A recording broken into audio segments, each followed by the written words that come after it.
আমাদের স্টোরিতে আজকে একটা বিষয় তোমাদের সঙ্গে শেয়ার করব বলে চলে এসেছি, যেটা হচ্ছে দক্ষিণাবর্ত শঙ্খ। আমাদের অনেকের বাড়িতেই দক্ষিণাবর্ত শঙ্খ আছে, আবার অনেকের বাড়িতে নেই।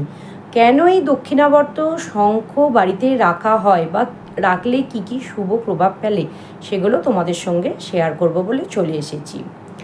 সমুদ্র মন্থনের সময় যে কয়েকটি বস্তু উঠেছিল তার মধ্যে দক্ষিণাবর্ত শঙ্খ ছিল একটি বস্তু। দক্ষিণাবর্ত শঙ্খে মনে করা হয় মা লক্ষ্মীর বাস, মানে মা লক্ষ্মীর বাসস্থান হচ্ছে এই দক্ষিণাবর্ত শঙ্খ।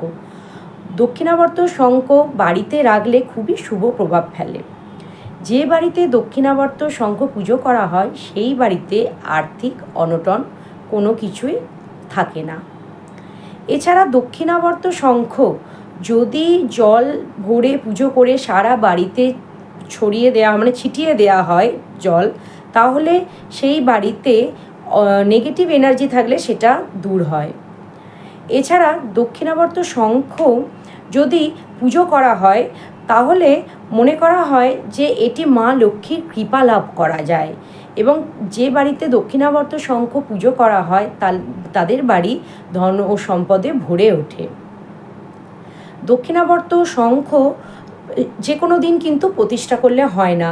দক্ষিণাবর্ত শঙ্খ বাজার থেকে কিনে এনে প্রথমে পঞ্চামৃত দিয়ে স্নান করিয়ে নিয়ে একটা সাদা কাপড়ে মুড়ে যে কোনো একটা স্ট্যান্ডের ওপরে রাখতে হবে, কিন্তু ঠাকুর যেখানে পুজো করি সেই স্থানে, কিংবা ব্যবসার জায়গায়, অর্থাৎ ব্যবসার জায়গায় তো ঠাকুর আমাদের সবারই থাকে, তো সেইখানে রাখা যেতে পারে। দক্ষিণাবর্ত শঙ্খ পুজোর সময় অবশ্যই 3টে সিঁদুরের ফোঁটা দেবেন, এতে করে মা লক্ষ্মীর কৃপা লাভ করা যায়। দক্ষিণাবর্ত শঙ্খ ঘরে থাকলে যেমন সুখ শান্তিতে ভরে ওঠে, ধন সম্পদে ভরে ওঠে, সেরকম মানসিক শান্তিও লাভ করা যায়।